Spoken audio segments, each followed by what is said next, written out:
All right, well, good morning, everybody. I'm Mayor Cavalier Johnson. I'm joined by Milwaukee County District Attorney Kent Lovern, Chief of Police Jeff Norman, Inspector Dobson from the Milwaukee County Sheriff's Office, as well as Department of Public Works Commissioner Gerald Kruschke.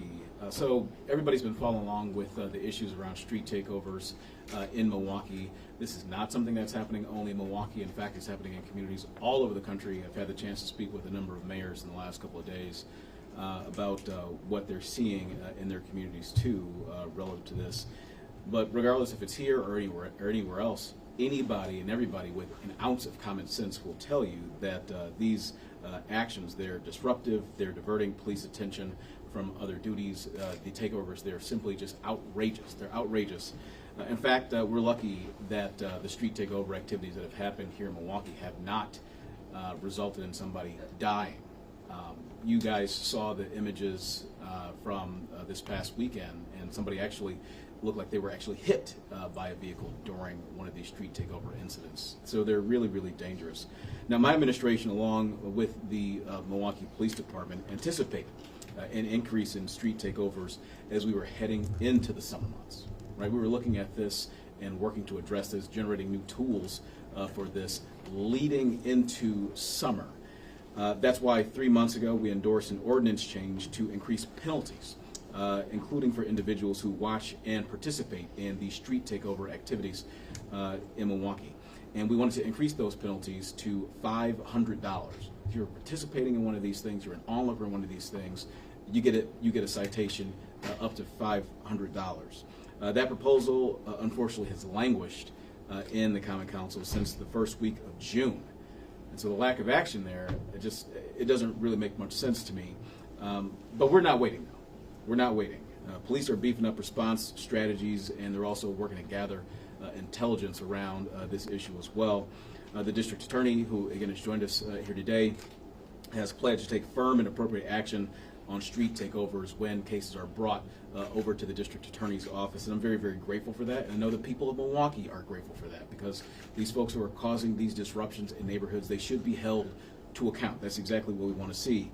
We're coordinating with other agencies as well, including the Wisconsin State Patrol, as well as the Milwaukee County Sheriff's Office and other police departments.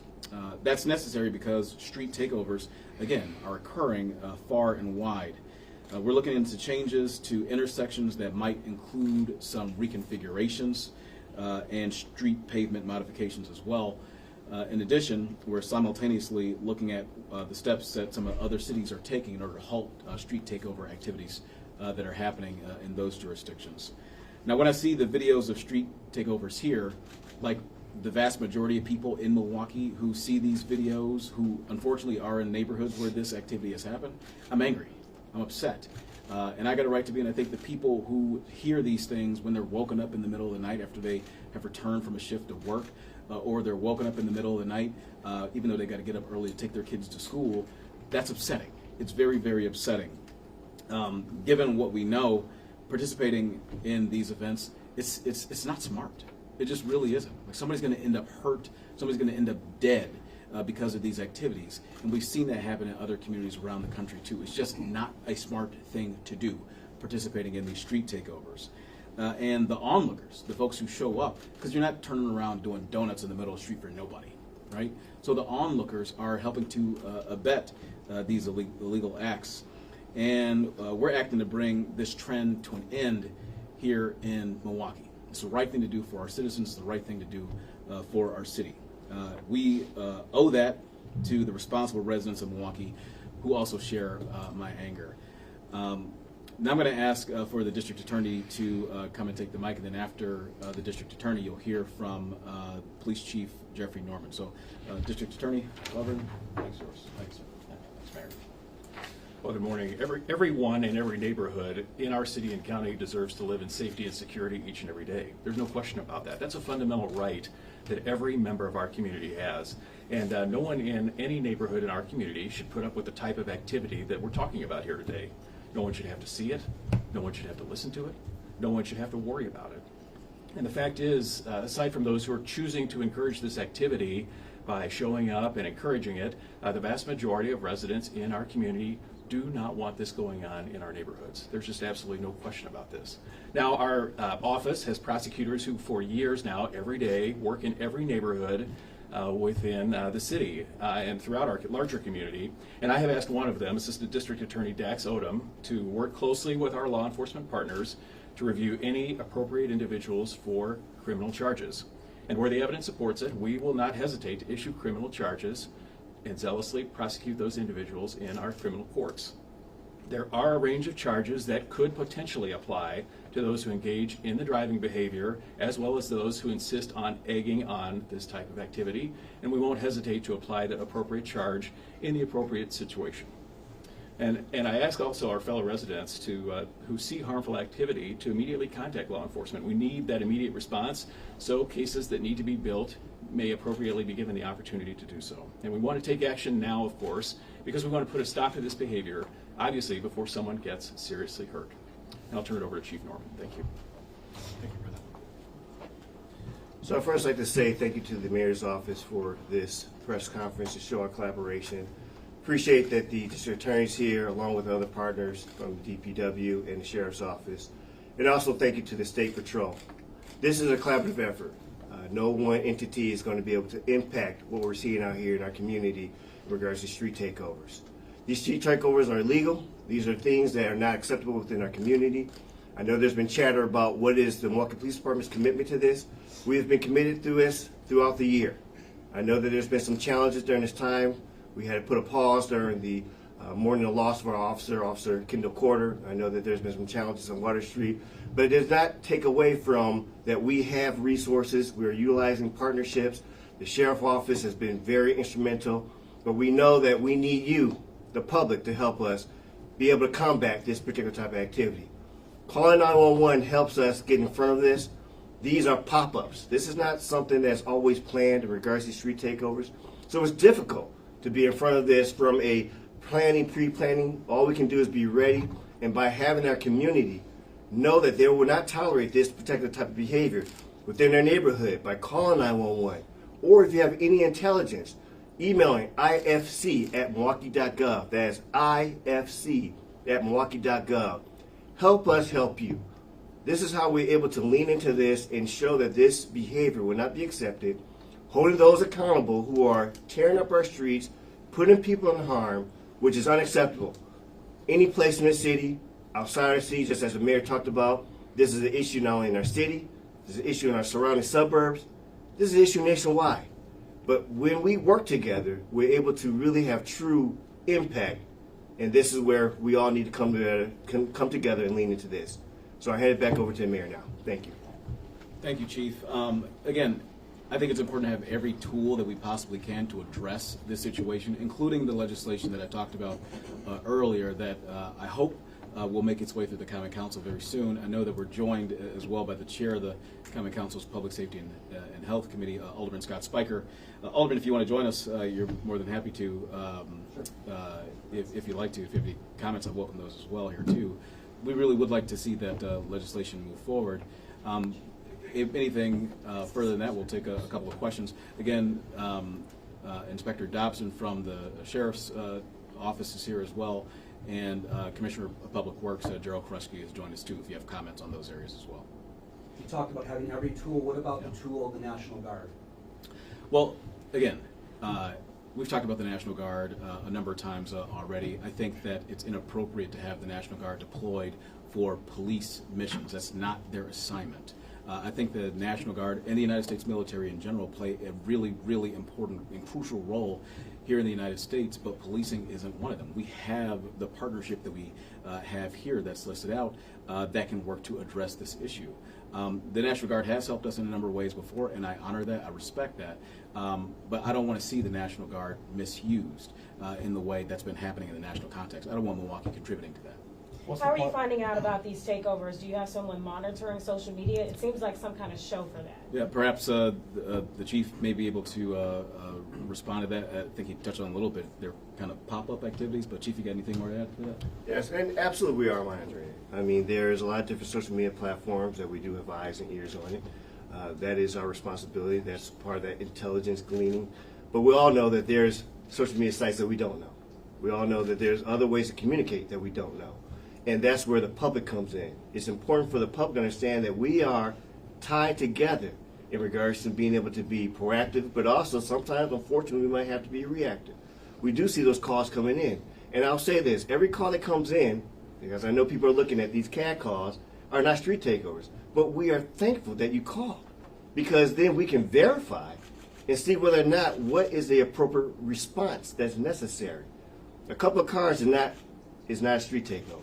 When you have individuals who are taking off over intersections, you have hundreds of spectators, that is a street takeover.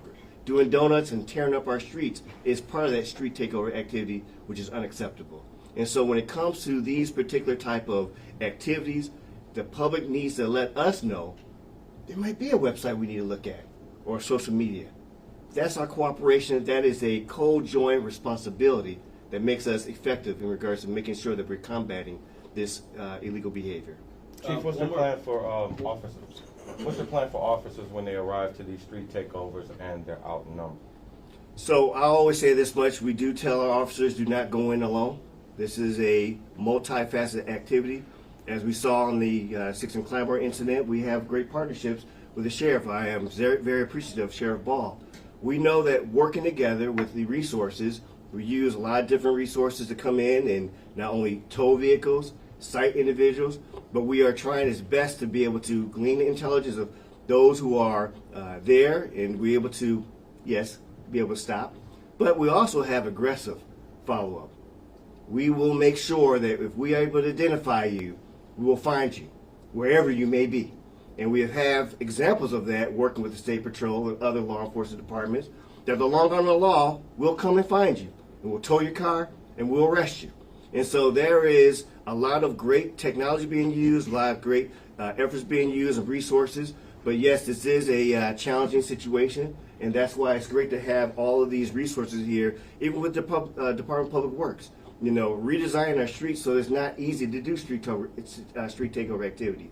This is a complex problem that needs complex solutions. Let me just touch back in on Jason's question on the National Guard and other federal partnerships, because I think this is important. Right? It's important to understand that the National Guard it's not their full-time job, generally speaking. They got families, they have jobs themselves that we be pulling them out from. There is an exorbitant cost as it relates to diverting National Guard troops, especially when they come from other states to another locale. The other thing I think is important here too is that this city has many years of history in terms of collaborating with the federal government on public safety measures, things that I'm totally open to continuing to do. We have worked with the federal government on task forces with the ATF, with the FBI, with U.S. Marshals, along with the police and the sheriff's office and other law enforcement agencies to take bad guys, take criminals off the street. I would love to see more of that activity happen in Milwaukee. I'm completely open to that. We get opportunities to work with the federal government to make sure that folks have access to housing, right, to curb some of this behavior. We got opportunities to work with the federal government to make sure that young people are headed in the right direction in life so they don't participate in these things. I would love to participate with the federal government on things like that where they make sense. With that, Alderman Sparky, anything you'd like to add? Sure, briefly. Thank you, Mr. Mayor. Thanks, everybody, for the collaboration here. I want to make sure that everybody doesn't get it twisted. The Common Council has a role to play in this as well. As Chair of Public Safety, we will be having a file on the so-called languishing file that we will be bringing before us to see if there's any other tools that we need to use. So one of the things that's nice in a tool is that it works. So we can say we're going to raise the fine to $20,000 for anybody caught hanging around. And the city attorney is going to tell us, good luck prosecuting that. Good luck getting that through municipal court. So you have to devise something that will not catch innocent bystanders, not catch somebody who says, hey, I just saw a lot of people gathering around, so I walked up. So that has to be crafted in a way. But what's important to understand is addressing the spectators in the audience. That isn't going to address the problem. The problem is fueled by social media and how you can become a rock star in social media because you do some idiotic act, put yourself and others in danger, and then you post it, and a million other people post it, and there you are. So somebody has to be made an example of. There has to be a case where we catch, maybe you play the street takeover lottery on a Saturday you go out and 15 other people go out and do street takeovers, but if we don't have the forces to distribute to all those folks, we're going to pick on one of you. And I'm not the chief. Chief decides if this is a good idea, shooting from the hip here. But if some people realize, hey, if I actually come in, I'm going to get something that's a charge that goes to the DA's office for him to criminally prosecute. If I'm going to get my vehicle towed, if there's going to be real consequences, then maybe behavior changes. But until that time, we can sit here and we can say, look, we passed this thing and raised $500. That alone will do nothing. We have tools in our belt, tools on the books, that if we engage in this concerted effort, which I see forming here, we can address the problem. But it's going to take strong stomach and strong action. Thank you. Mr. Mayor, you said you were looking at other cities and what they're doing. Are there anything that you'd like to share that you see in other cities that are working? Yeah, so one of the things that was discussed that I spoke with some of the mayors about are tools, just like we were just talking about here. I want to thank the Alderman for initially sponsoring the legislation that we've been talking about here. I think it's really important that the police have all the tools that they can at their disposal within reason in order to address this. One of the things that the mayors discussed with me is charging for things like that, is charging spectators, is working to make sure that where possible there are changes in the roadway. Even if they are short-term adaptive changes, shrinking the field in which folks are able to go out and perform these dangerous and reckless acts on the street. Those are the things that are important. In some cities, I think even here, we've seen with some street takeovers, they've started small fires in the middle of the street, even charging for arson. Charging them for every single thing, including what we've been talking about this morning. Those things have been effective in other cities. Mayor, you have the Milwaukee Police Association going out this morning in front of City Hall protesting, on negotiations and everything that's going on with that. Do you have any comment on that protest going on this morning? I mean, I think everything's been said as it relates to the protest. I value our police officers. Look, the offer that the city has before the MPA right now would give them a raise that is a little more than double than what general city employees have gotten in the last couple of years. So I think we're being very fair, very generous to the MPA. I think what another issue of note here is that we've actually resolved contracts with the other unions that we deal with. We've resolved the contract with Local 215, the firefighters union. We resolved the contract with the Milwaukee Police Supervisors Organization. So it's not as if we're unwilling to work to resolve this issue and get to a resolution. I want that to happen, and I want police officers to get a raise too. They deserve it. But we have to do it within reason, and that's exactly what we're seeking to do. So I think beyond that, everything else has been said, and I'm looking forward to finally getting a resolution here. Today is the deadline, though, to get a deal before arbitration. I mean, is this pretty much going to go to arbitration? Look, I think we've been fair. I think we've done all the outreach that we need to. I think we've given an appropriate offer. And the deadline was arbitrarily set by the Police Association president, and it is what it is. So we'll continue to move forward and work to get a resolution. Chief Norman, circling back to the street takeovers, previously you guys have mentioned an issue with staffing. Have you made any moves toward that? Are there any specific numbers talking about staffing on the weekends? So we always have expected staffing for weekends, and that's just something that we monitor from leadership. I know that there has been challenges in regards to our staffing for various reasons. I mean, we had to mourn our loss of our officer, who left, and we wanted to make sure that we had enough people able to attend the funeral. So this is a constant, responsibility to ensure that we do have the ability to respond to a multitude of different things. I mean, street takeovers is just one responsibility that they take on, and that this is where the collaboration comes in. I'm very thankful again to the State Patrol and to the Milwaukee County Sheriff's Office. Very thankful in regards that we do have individuals able to help us out in regards to messaging and working with our various governmental partners in the support of the mayor. And so when it comes to these particular type of challenges, leaning on the partnerships, helping that the prosecutions from the DA's office will also be a deterrent, so that we can make sure our resources are being utilized in more productive manners, rather than have to be worrying about street takeovers, which is absolutely preventable. We can do one or two more questions. Chief Norman, can you confirm the last time a directed patrol missions was used for these street takeovers at all? So they're always using directed patrol missions. And again, my expectation has been since the start of this year in regards to these particular type of resources being utilized. Understand this, we always have to pivot. When something comes up on the radar in regards to some importance, especially when we have life and liberty being at stake, we had some situations on Water Street that really did warrant our attention. As much as these street takeovers are a challenge, we do see certain type of acts where fireworks are being, but when we have loss of life, then I pivot, and these are directions that come from me. But we do still have the requirement and the oversight to make sure that when we are able to again put back those resources for the street takeovers, that is from a directed patrol mission, but that is only one tool that's being used. Districts still have responses, even like the most recent one. That was not part of the task force, that was district officers going to respond to a street takeover with the help of our sheriff partners in regards to this. So yeah, we're juggling a lot, but I've been on this job for 30 years. There's always been juggling going on.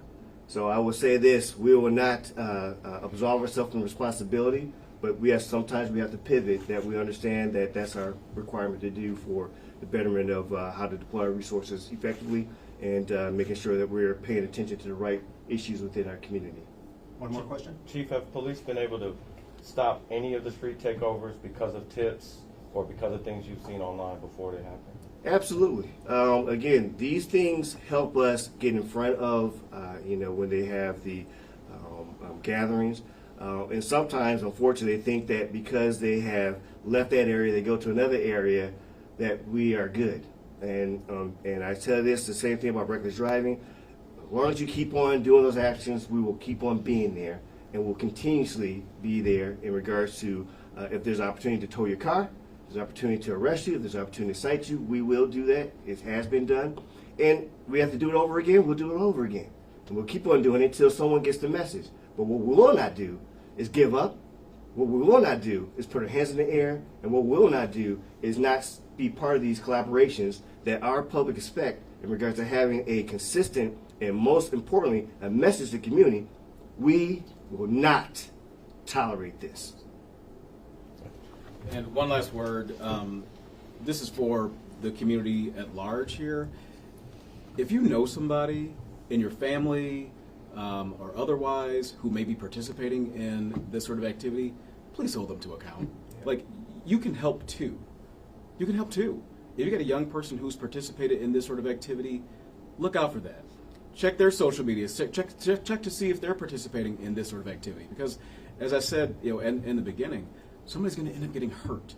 Somebody's going to end up dying from this sort of activity. And I don't want that to be your child. I don't want that to be your niece, your nephew, some person that you care about. So please do your part as well and discourage this sort of behavior. Thank you. Thank you. Thank you.